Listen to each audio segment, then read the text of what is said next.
Welcome back. Chief justice of Pakistan جناب justice قاضی فائز عیسیٰ کو منقسم اعلیٰ عدلیہ کی سربراہی ملنا کوئی پوشیدہ بات نہیں۔ انصاف کے ترازو پر عوام اور عوامی نمائندوں کے بعد اعلیٰ عدلیہ کے ججز کا اعتماد بھی کچے دھاگے سے بندھا نظر آ رہا ہے۔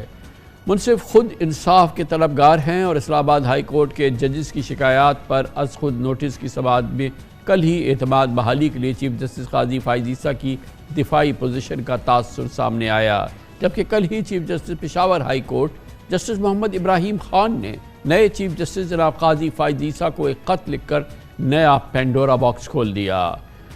پشاور ہائی کورٹ کے چیف جسٹس نے اپنے خط میں شکایت کی کہ بادی النظر میں سپریم کورٹ میں ججز کی تعیناتی میں فیورٹزم اور امتیازی سلوک روا رکھا جا رہا ہے۔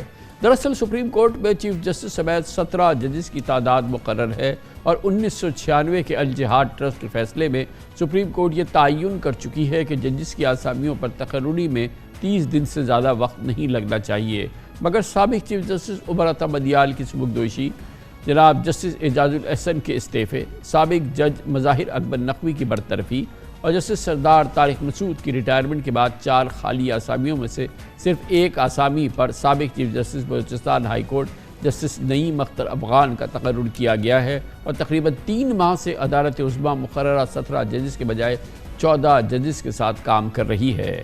Chief justice Peshawar high court justice Muhammad Ibrahim Khan نے سپریم کورٹ میں تعیناتی کے لیے اپنا نام زیر غور نہ آنے پر اپنی ریٹائرمنٹ سے صرف 10 دن پہلے نہایت سلیقے سے ناراضگی کا اظہار کیا ہے۔ ماتحت عدالتوں میں جج کے فرائض انجام دینے سے پشاور ہائی کورٹ کے چیف جسٹس بننے والے جسٹس ابراہیم خان 14 اپریل کو عہدے سے سبکدوش ہو رہے ہیں۔ چیف جسٹس قاضی فائز عیسیٰ کو لکھے اپنے خط میں جسٹس محمد ابراہیم نے کہا کہ وہ ہائی کورٹس کے تمام ججوں میں دوسرے سینئر ترین چیف جسٹس ہیں اور جوڈیشل کمیشن اور سپریم جوڈیشل کونسل کے رکن بھی ہیں، اس لیے توقع تھی کہ ان کا نام سپریم کورٹ میں تعیناتی کے لیے کم از کم زیر غور ضرور لایا جائے گا۔ جسٹس محمد ابراہیم خان نے بتایا کہ میں دل پر بھاری بوجھ کے ساتھ اس خط میں فیورٹزم سے متعلق لکھ رہا ہوں کہ جب سپریم کورٹ میں 4 آسامیاں خالی تھیں تو آپ نے صرف ایک تعیناتی اپنے صوبے بلوچستان سے جسٹس نعیم اختر افغان کی صورت میں کی۔ انہوں نے کہا کہ اس خط کا مقصد جسٹس نعیم اختر افغان کی تقرری چیلنج کرنا نہیں۔ میں جسٹس نعیم اختر افغان کی تعیناتی پر خوش ہوں، لیکن میں سینیورٹی میں دوسرے نمبر پر ہوں۔ اصولی طور پر میرا نام بھی سپریم کورٹ کے ججز کی فہرست میں شامل ہونا چاہیے تھا۔ جسٹس محمد ابراہیم خان کا کہنا تھا کہ سپریم کورٹ میں ہونے والی واحد تقرری نے مجھے پریشان کر دیا ہے۔ میں نے بہت سوچا لیکن مجھے کوئی ٹھوس وجہ نہیں ملی۔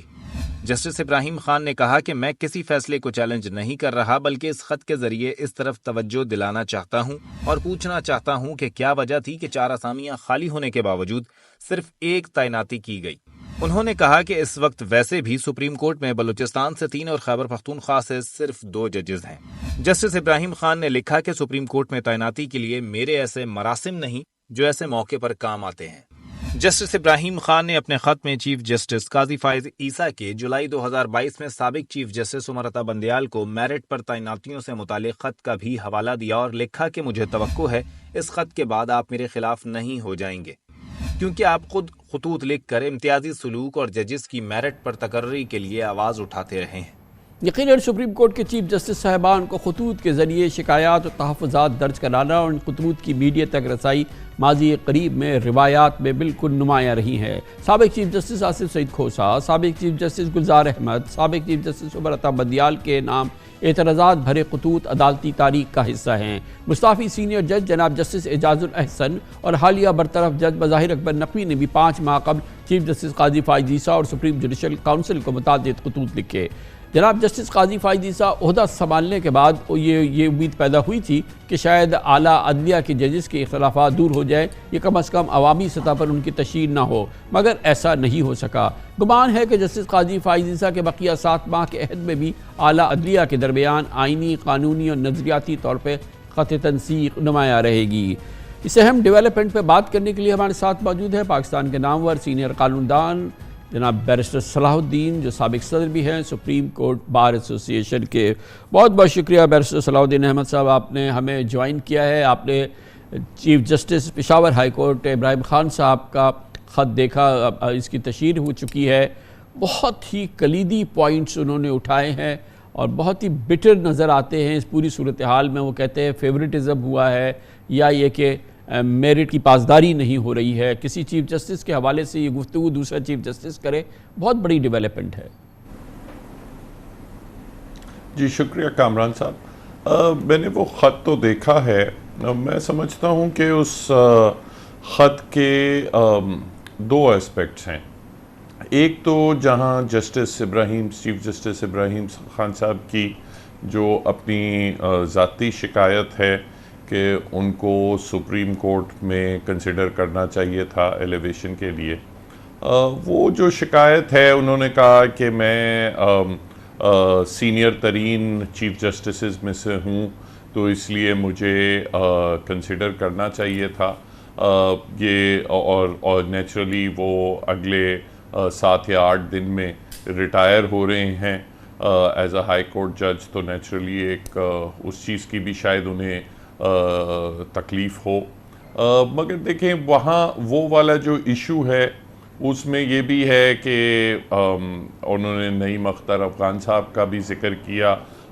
وہ 2011 میں تعینات ہوئے تھے as a Balochistan high court جج.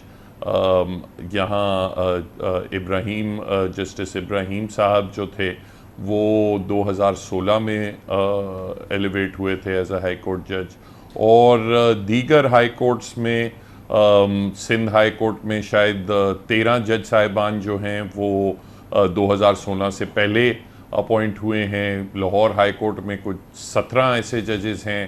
اسلام آباد ہائی کورٹ اور بلوچستان ہائی کورٹ میں بھی دونوں ہائی کورٹس میں 3 ایسے ججز ہیں جو جسٹس ابراہیم سے پہلے اپوائنٹ ہوئے تھے.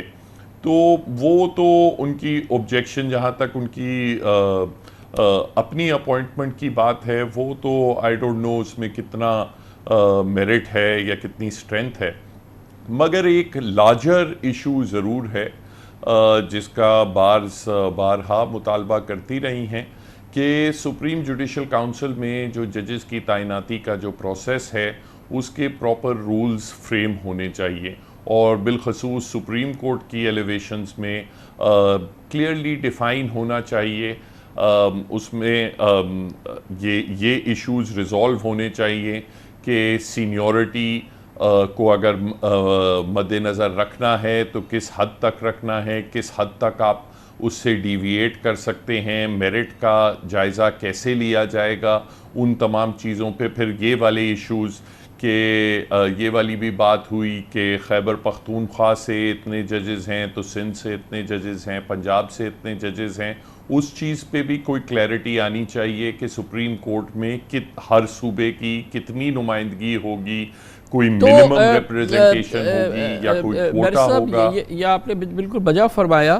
تو بہرحال فوکس تو پھر آتا ہے جسٹس قاضی فائز عیسیٰ کے حوالے سے, کیونکہ اس حوالے سے وہ خود بھی بہت ہی ان کی جو پوزیشن ہے وہ بڑی واضح رہی ہے.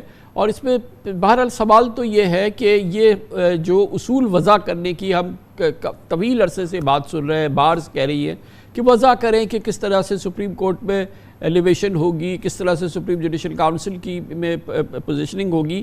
یہ تمام چیزیں یہ تو ہونی چاہیے تھی نا. اب تو کئی مہینے گزر گئے ہیں جسٹس قاضی فائز عیسیٰ کو یہ عہدہ سنبھالے ہوئے, اور اگر اس دوران اتنے مہینوں میں یہ تعین نہیں ہوا تو یقیناً سوال تو ان سے ہی پوچھا جائے گا. پھر دوسری بات اہم یہ ہے کہ اگر سیٹس خالی ہوتی ہیں, بڑا امپورٹنٹ ہوتا ہے کہ کوئی وکیٹ نہ ہو تاکہ کیسز چلیں, تمام چیزیں ہوں. اگر 4 سیٹس خالی ہیں یا 4 پوزیشنز خالی ہیں تو ان کو بھی تو جلد از جلد ان کو بھی بھرنا چاہیے نا, ان کی بھی فوری طور پہ ہونی چاہیے. تو یہ کافی گھمبیر صورتحال ہے. ایک تو اصولوں کا تعین نہیں ہو رہا کہ کون سپریم کورٹ میں ایلیویٹ ہوگا, کس طریقے سے ہوگا, اس کے ضابطے نہیں بن رہے, اور دوسری طرف یہ کہ خالی ہیں نشستیں اور اس کے باوجود نہیں بھری جا رہی. تو اس کا بھی تو ہونا چاہیے کہ بھئی 1 ہفتے کے اندر, 10 دن کے اندر, 15 دن کے اندر ان کو بھرا جائے. جی بالکل. یہ جب قاضی صاحب جب چیف جسٹس بنے تھے تو اس کے چند روز بعد جوڈیشل کمیشن کی میٹنگ ہوئی تھی. اس میں پھر انیشیٹ ہوا تھا ڈرافٹ رولز کے لیے کمیٹی بھی بنی تھی اور وہ سرکولیٹ بھی ہوئے تھے. تو وہ ایک اچھا انیشیٹو تھا. میں سمجھتا ہوں کہ اس کو اب کمپلیٹ ہو جانا چاہیے. جس طرح آپ نے فرمایا 4-5 مہینے ہو گئے ہیں, ان رولز کو فائنلائز کرنا اور پبلش کرنا بڑا ضروری ہے. اس کو فوری طور پہ ہونا چاہیے, اور پھر ساتھ ساتھ جو empty ویکنسیز ہیں ان کو بھی فل ہونا چاہیے, کیونکہ نیچرلی پینڈنسی کیسز کی کافی ہے, اور اگر 1/4 یا 20% آپ کا سپریم کورٹ ویکنٹ ہے تو ان نشستوں کو فوری طور پہ ان کو فل کرنا چاہیے. تو میں سمجھتا ہوں کہ بڑا جوڈیشل کمیشن کے لیے بڑا یہ امپورٹنٹ سٹیپ ہے کہ فوری طور پہ یہ رولز بھی بنائیں اور اس کے بعد فوری طور پہ یہ ساری تعیناتیاں کی جائیں. اور بہرحال کیونکہ اس کے بعد پھر جب اس قسم کی سچویشن ہوتی ہے, جسٹس ابراہیم خان صاحب کا جو خط ہے, یقیناً جیسے آپ نے فرمایا کہ یہ نہیں کہا جا سکتا کہ اس میں میرٹ اور نہیں ہے, لیکن جب اصول نہیں ہے, کوئی ضابطے نہیں ہیں, تو اس پس منظر میں تو اس قسم کے سوال اٹھتے ہیں نا. تو وہ تو پھر جائز سوال ہے جسٹس ابراہیم خان صاحب نے پوچھا کہ بھئی مجھے کیوں نہیں کنسیڈر. بالکل, جب رولز ایک بار فریم ہو جاتے ہیں اور کلیئر کرائیٹیریا بنا دیا جاتا ہے, اس کے بعد پھر گنجائش نہیں رہتی, چاہے سوال صحیح ہو یا غلط ہو. جی ہاں, پھر یہ سوالات کرنا پھر وہ کلیریفائی ہو جاتا ہے. تو اس لیے بڑا امپورٹنٹ ہے کہ یہ فوری طور پہ رولز کمپلیٹ کیے جائیں.